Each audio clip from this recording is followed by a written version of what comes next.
There's an old saying, the sword strikes once and moves on. The wound stays. Most people hear that and think it's about being hurt. It isn't. It's about who is paying attention. The person who causes damage often doesn't think about it again after the moment passes. But the person on the receiving end, the one who is actually watching, remembers every detail, every word chosen, every pause, every small thing that didn't quite fit. Life works exactly the same way. Most people move through their days noticing only what forces itself into view. They hear words but miss the intention underneath them. They see single events but overlook the pattern those events form over time. They react to what's directly in front of them while the actual story is being told somewhere slightly off to the side where they aren't looking. A smaller number of people pay attention differently. They catch the offhand comment that reveals more about someone's character than an hour of polished conversation. They notice the repeated behavior that predicts exactly what is coming next. They see the shape of things forming long before the shape becomes obvious to everyone else. But here's what most people get wrong about this. Seeing it is not enough. A genius sees the board. A strategist knows what to do with that sight. One understands a game. The other has already decided how to play it. Machiavelli understood this better than almost anyone who has ever written about human behavior. He said the world does not reward people simply for seeing clearly. It rewards the ones who know what to do with what they see. In this video, 10 lessons, 10 tools, built not for the passive observer, but for the person who intends to actually use what they notice. Before we go in, drop this in the comments right now. I see. I think. I win. Let's begin. Lesson 1. Train yourself to notice what others walk past. Most people walk into a room and see furniture. A sharp person walks into the same room and reads the entire story inside it. The book left face down on the table. The coffee cup with 3 rings pressed into the wood. The chair pushed slightly away from the desk rather than tucked back in.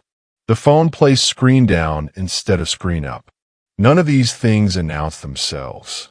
But every single one is already telling you something if you are willing to slow down long enough to receive it. Machiavelli's most essential skill was never strategy. It was observation, the ability to see what was actually present before deciding what to do about it. Here is the honest reality. Most people are not fully paying attention. They are too busy running their own internal commentary, their worries, their plans, the conversation they wish they had handled differently, to register what is happening in the room in front of them. They move through meetings, relationships, and decisions on autopilot, half present, and because of that they miss nearly everything. They miss the moment a voice tightens slightly when a specific name comes up.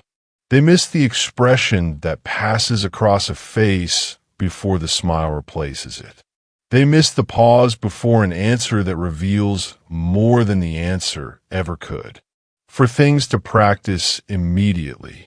First, slow down the urge to judge. Most people decide what they think about a situation before they have fully observed it. Stay in a looking phase longer than feels comfortable.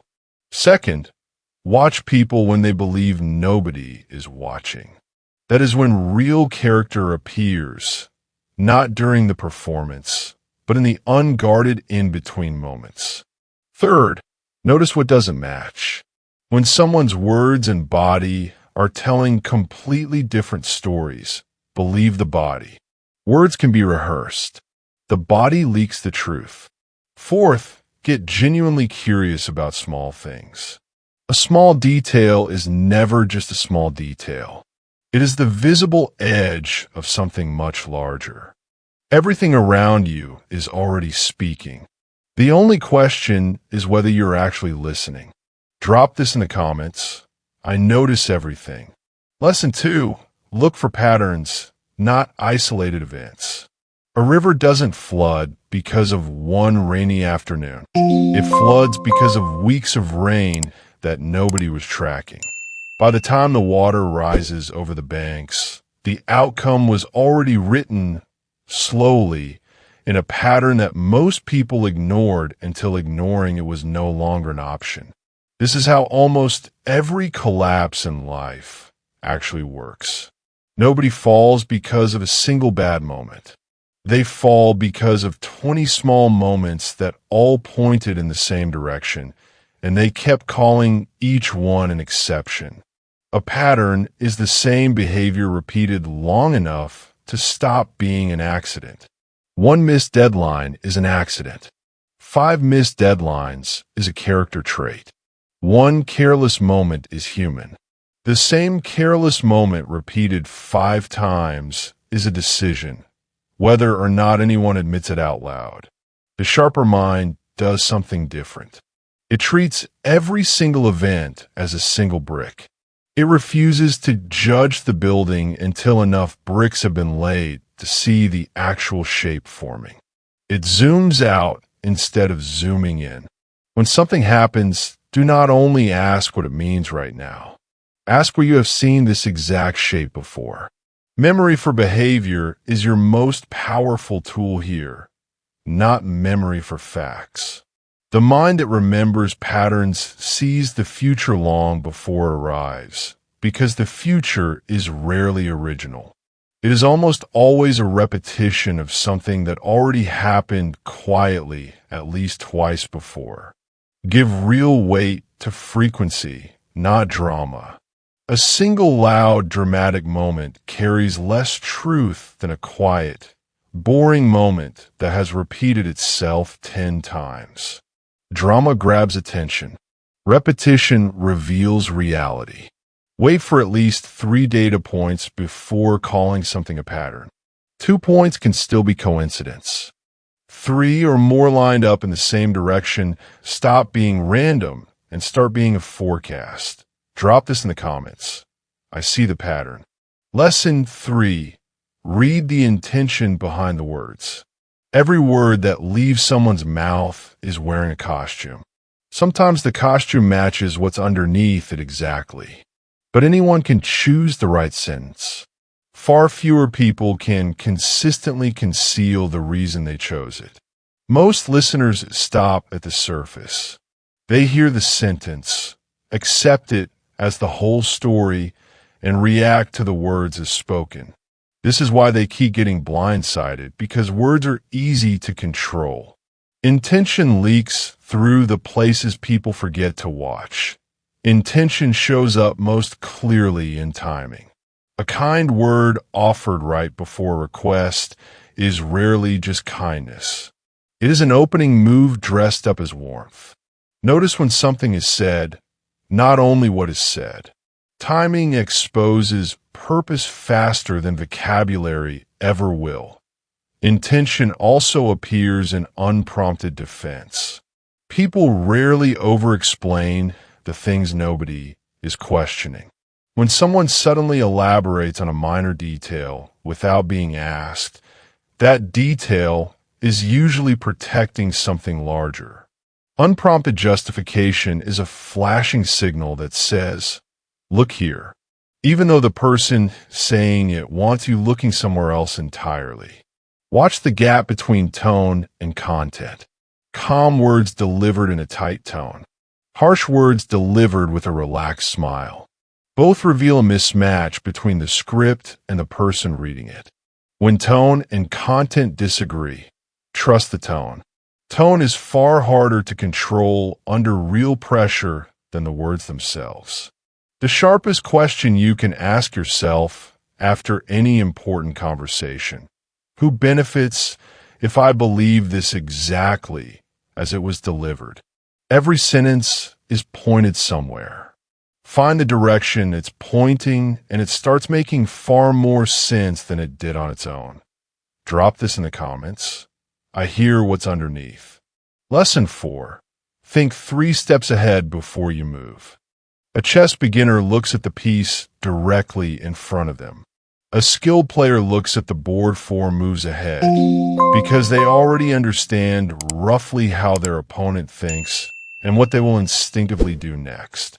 That gap between seeing one move and seeing several is the entire difference between reacting to life and directing it. Most decisions get made by asking a small question, what do I want to do right now? A sharper decision gets made by asking a bigger one. If I do this, what happens next? And then, what happens after that? This single follow-up question quietly dismantles most impulsive choices before they even become actions. When you build this habit, plan for the most likely response, not the response you're hoping for. Most people mentally rehearse the reaction they want from the other person and then act surprised when reality sends something entirely different. The strategist plans for the realistic response, not the convenient one. A strong move doesn't only solve the problem immediately in front of you. It keeps your future options open. A weak move might feel like a relief today, and quietly close a door you'll desperately wish you still had access to 6 months from now. Think of how a navigator reads weather before a long ocean crossing. They are not only looking at today's sky, they are reading where the wind is heading and what that wind will become 2 days past the visible horizon. That is the posture worth developing, aware of what is ahead, not only what is directly in front of you right now. Most regret doesn't come from choosing the wrong option. It comes from never asking where the option actually leads before stepping into it. The outcome was usually visible 3 steps ahead the entire time. It simply wasn't visible from where the person was standing because they never looked that far. Drop this in the comments. I think 3 steps ahead. Lesson 5. Turn information into advantage. A blacksmith holding an used iron has nothing but weight. The same iron shaped and sharpened at the right temperature becomes a tool that can build something or defend something. Knowledge works exactly the same way. It is only as valuable as what you actually forge from it. Most people stop at noticing.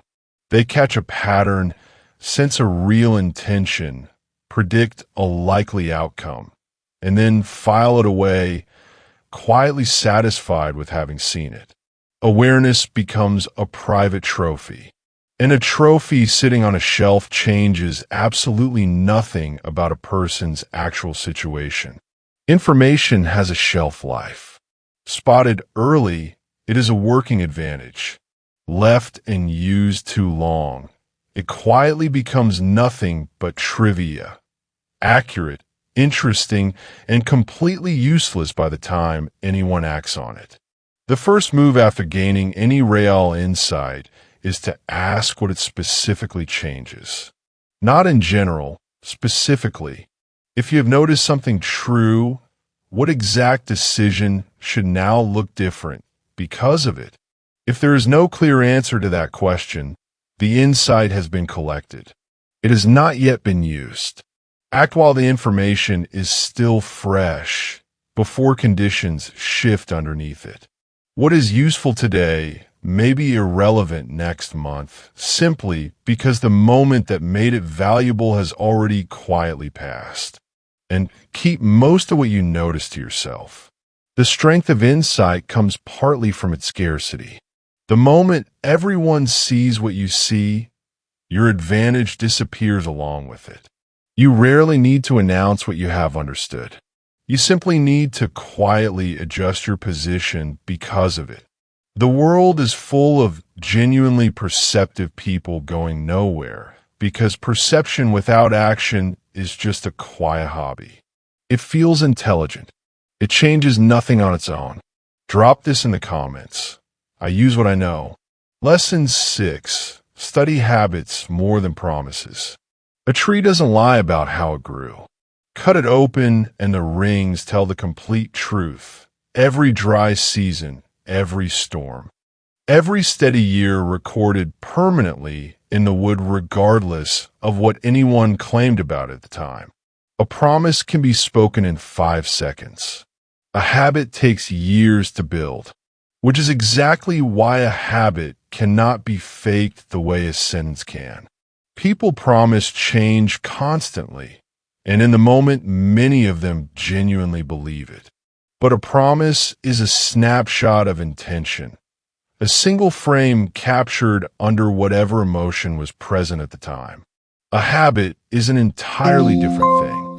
It is a record built across dozens of unwatched moments of what someone actually does when nothing is forcing them to perform. The common mistake is weighing the most recent promise heavier than months of repeated behavior. People hear a sincere-sounding apology and quietly erase a long pattern that preceded it, then act genuinely shocked when the same old pattern resurfaces a few weeks later, exactly as it always had. Judge behavior across a long stretch of time, not a single recent stretch. Real change is slow, repeated, and almost never needs to announce itself. Pay especially close attention to how someone behaves under pressure versus how they behave when everything is comfortable. Calm reveals personality. Pressure reveals character.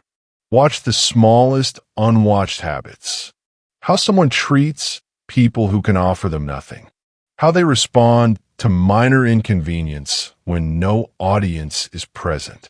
How steady their effort remains when nobody is tracking it. Small, unwatched habits carry more reliable truth than any grand gesture performed in front of an audience. People absolutely can change, but real change gets proven through a new pattern sustained over real time, not through a better-sounding promise. A person who is genuinely changing rarely needs you to take their word for it. The behavior starts doing the talking on its own. Drop this in the comments. I trust habits, not promises. Lesson 7. Control your emotions during critical moments. A captain who panics during a storm doesn't make the storm weaker. They make their own decisions worse, at precisely the moment the ship needs them at their sharpest. The waves don't adjust based on how the captain feels. The ship only survives if someone on board can think clearly while everyone else is reacting. This is one of the most dangerous traps built into human nature. The moments that matter most are also the exact moments emotion gets loudest. And loud emotion makes weak decisions. Anger wants to strike back immediately, not to plan. Fear wants to escape the situation, not to think it through. Excitement wants speed, not patience. None of these instincts were designed for navigating something complicated. They were designed for surviving immediate physical danger. Controlling emotion does not mean feeling nothing. That completely misses the point. You're allowed to feel the full weight of anger, fear, or excitement. The actual skill is refusing to let that feeling be the one making the decision. Create real distance between the trigger and the response. Even a short pause is often enough to let the first emotional spike pass before you speak or move. Naming the emotion, even silently to yourself, weakens its grip almost immediately.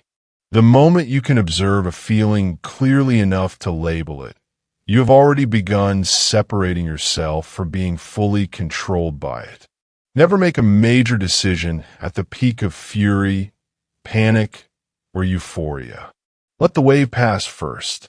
The same decision will almost always look completely different once the water settles. An emotional mind is easy to predict and easy to redirect because the next move is already written all over it before it even happens. Calm, is not the absence of feeling. Calm is choosing strategy over impulse on purpose, especially when impulse is loudest. Drop this in the comments. I stay calm. I stay clear. Lesson 8. Position yourself before opportunities appear. An archer doesn't draw the bow the moment the target appears. The bow was already drawn, the stance already set, long before the target ever came into view. By the time the opportunity is visible, preparation is no longer something you can start. It is something you either already have or you don't. Opportunity rarely announces itself in advance. It arrives suddenly, stays briefly, and moves quickly to whoever happened to be ready for it. Most people aren't ready, and that single fact explains far more so-called lucky breaks than luck itself ever does. Chances rarely go to the most talented person in the room. They go to the most prepared one. Talent sitting in the wrong position, untouched, unsharpened, waiting for the right moment before developing, gets passed over again and again in favor of smaller skill that simply happened to be standing ready when the moment arrived. Build the skill before you need it. The window for developing ability almost always closes the instant the opportunity requiring that ability shows up. The tool needs to already be sharp. Stay visible to the people who matter consistently, not only in moments when you need something from them. Opportunities almost always arrive through people who already have some sense of what you're capable of. Remain steady even during quiet seasons. The version of you that shows up consistently even when nothing seems to be happening is exactly the version that gets chosen when something finally moves. Drop this in the comments. I prepare before I need to. Lesson 9. Master the art of strategic patience. A hunter who moves too early scares away exactly what they were waiting for. The right action taken at the wrong moment produces the same outcome as no action at all, and sometimes worse, because it also costs the element of timing that cannot be recovered once it's gone. Timing is not a small detail layered on top of a good decision. Timing is part of the decision itself. Most failure doesn't come from choosing the wrong action. It comes from choosing the right action before the situation was actually ready for it. People speak the truth before anyone in the room is willing to hear it. They make their move before circumstances have developed far enough to support it. They act from impatience rather than readiness, and then wonder why something that should have worked simply collapsed. Real patience is not passive. It is not standing still while life moves around you. Strategic patience is active waiting, watching closely, preparing quietly, holding the move until the conditions genuinely support it rather than until the discomfort of waiting becomes intolerable. Separate the urge to act from actual readiness to act. The two feel identical inside the body, but they're not the same thing. Feeling ready to move does not mean the situation has caught up to that feeling yet. Wait for a real signal, not the passage of time. Impatience comes from counting days instead of reading conditions. Use the waiting period for something. Patience that isn't paired with preparation is just delay with a better name. While you wait, strengthen the plan, gather better information, and sharpen your position so you are fully ready the instant the right window opens. From the outside, the smartest move someone can make sometimes looks exactly like doing nothing at all. People will mistake patience for hesitation. Let them. The strategist is not trying to appear busy. The strategist is trying to win. Drop this in the comments. I wait for the right moment. Lesson 10. Act decisively when the moment arrives. A falcon doesn't circle forever once it spots the target. It studies the ground, reads the angle of the wind, waits for the precise moment, and then dives. Fully committed, without hesitation. Everything before the dive was preparation. The dive itself is the entire reason the preparation existed. This is where every lesson that came before gets tested. You can notice every pattern, read every real intention, think several steps ahead, study every habit carefully, and position yourself with genuine precision, and still walk away empty if you freeze when the actual moment arrives. Hesitation at the final step is the most common failure of all, and it rarely comes from a lack of awareness. It comes from doubt arriving at the worst possible time.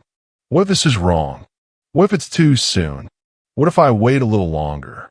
In that small gap of second guessing, the window quietly closes and someone less prepared but more decisive moves through it instead. Trust the preparation that already happened. By the time a real moment shows up, the thinking phase is finished.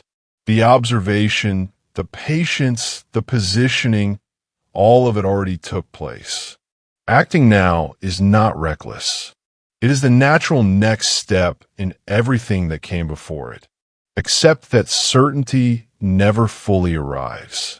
Waiting for an absolute guarantee before moving means never moving, because guarantees don't exist outside of hindsight. Strategists act on strong probability, not on impossible certainty. Commit fully once the decision is made. A half-hearted move often produces worse results than no move at all, since hesitant action carries the same exposure as full action while delivering none of its strength. And remember, staying still has a cost too. Most people only calculate the risk of moving forward. They almost never calculate the risk of remaining frozen, even though the frozen position usually carries the heavier price in the end. The genius sees the opportunity. The strategist takes it without flinching. Seeing clearly was never the hard part. Moving fully and on time always was. Drop this in comments. I see it. I take it. We started with a saying. The sword strikes once and moves on. The wound stays. What that saying actually describes is the difference between the person who acts without thinking and the person who watches, remembers, and uses what they saw. Awareness without action is just memory. It changes nothing on its own. What you walk through in these 10 lessons was never meant to make you guarded, cold, or suspicious of everyone around you. It was meant to make you accurate. Most people move through life half seeing it. They notice the surface, react to the moment in front of them, and call that understanding. But understanding requires more than noticing. It requires connecting what you notice into something usable. The way a strategist studies a board instead of reacting to a single piece on it. Each lesson built on the one before it. You learn to notice what others walk past, to see patterns behind single events, to hear intention underneath words, to think several moves ahead, to turn what you know into actual advantage rather than letting it sit unused, to weigh habits heavier than promises, to keep emotion out of the driver's seat, to prepare before you need to hold your patience until timing supports the move, and then, finally, to act without flinching once it does. The strategist Machiavelli described was never cruel. He was simply someone who refused to look away from reality, even when reality was uncomfortable to face. The world rarely punishes kindness. It punishes unawareness, walking into situations that were completely visible to anyone paying close enough attention early enough. You don't need a different personality to apply any of this. You only need to start paying closer attention than you have been, and to trust what that attention shows you, even when what it shows you is inconvenient. See clearly. Wait for the right moment. Then move without hesitation. If even one of these 10 lessons gave you something you'll actually use, say so in the comments below. And if you want sharper thinking like this, subscribe. This is exactly what this channel is built for.